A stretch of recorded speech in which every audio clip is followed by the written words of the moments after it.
nací sin causa, yo no nací sin fe.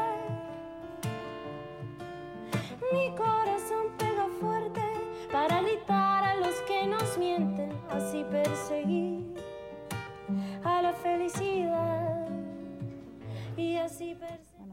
Hola, ¿qué tal? Soy Dora Villalobos Mendoza y esto es Nuestras Voces. Ya estamos jueves de este programa Derecho Humanista que promueve el Centro de Derechos Humanos de las Mujeres. Y bueno, vamos a tratar hoy un tema, este tema que bueno, hemos venido manejando los últimos días y en todos los medios. Y bueno, es un tema, la verdad, que se ha publicado mucho.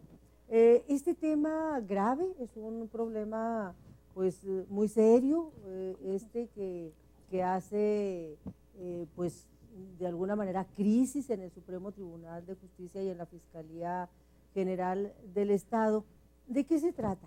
Bueno, es creciente el número de mujeres, ya son varias mamás, todas ellas mamás, la mayoría jóvenes, fíjese, que están denunciando por un lado penal y por el otro lado públicamente al juez cuarto de lo familiar, a Carlos Espino. Él es el juez cuarto de lo familiar aquí en Chihuahua, porque está tomando resoluciones, sus fallos, de manera irregular, afectando particularmente a las mamás y afectando mucho, sobre todo la custodia de los niños y de las niñas.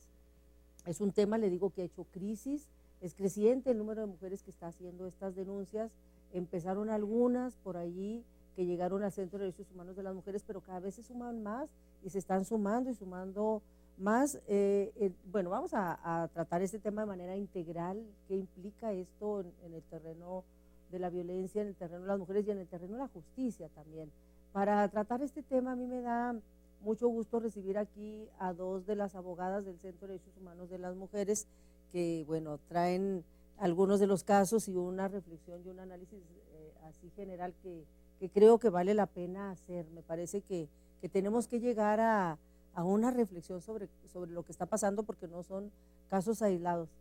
Y déjenme presentarle a mis dos invitadas, Erika Mendoza, bienvenida Erika, y María Luisa Salazar. Ellas dos son abogadas del Centro de Derechos Humanos de las Mujeres. Son abogadas, usted las ve jóvenes, pero son abogadas muy preparadas, con visión de género.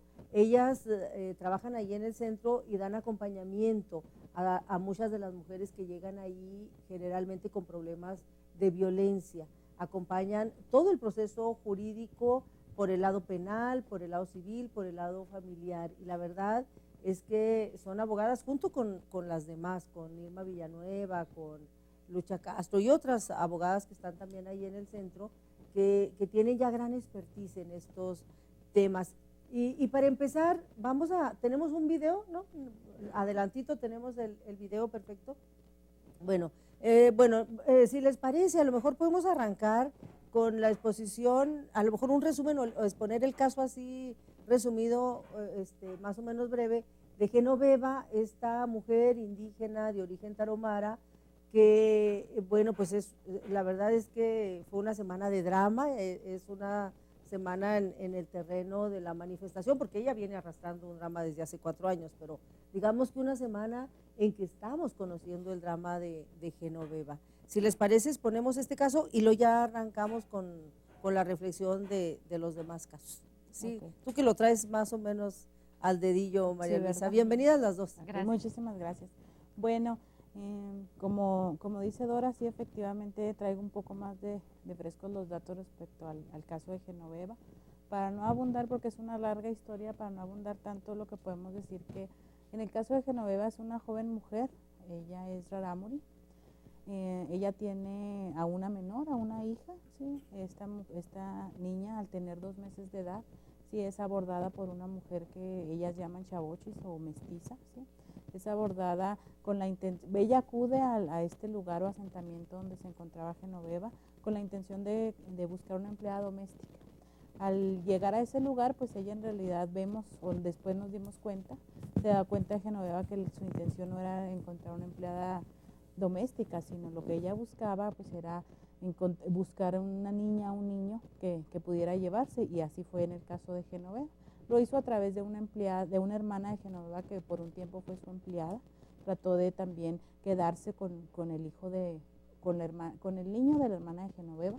Posteriormente llega con Genoveva con la intención pues de llevársela, y Genoveva se lo presta por la cuestión de que esta mujer en primer lugar llora y le dice que ella quiere un niño, que se encariñó con el niño de su hermana, que le va a comprar ropa, que le va a comprar pañales, que va a recibir una ayuda.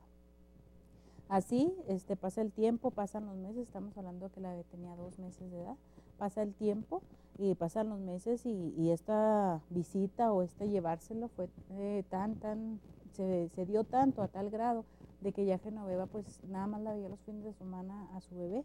Posteriormente se le desapareció, se le fue a Torreón, Coahuila. Esta Genoveva se comunica con ella y esta mujer le dice que no va a volver, que ya no es robachicos, que no tenga desconfianza, que no va a volver por el momento, pero que después lo verá. Así la cuestión pasa, Genoveva se enferma, dura 4 meses enferma en San Juanito, le da tuberculosis. Es por eso que entre todo esto pasa un año en que Genoveva no ve a su hija. A la vuelta de un año, a inicios del 2012, es que presenta una denuncia ante la Fiscalía de la Mujer por la sustracción y retención de la niña. Pero pues al ser una mujer sin asesoría, sin acompañamiento legal, pues es que no buscan a la niña, no promueven nada en la carpeta.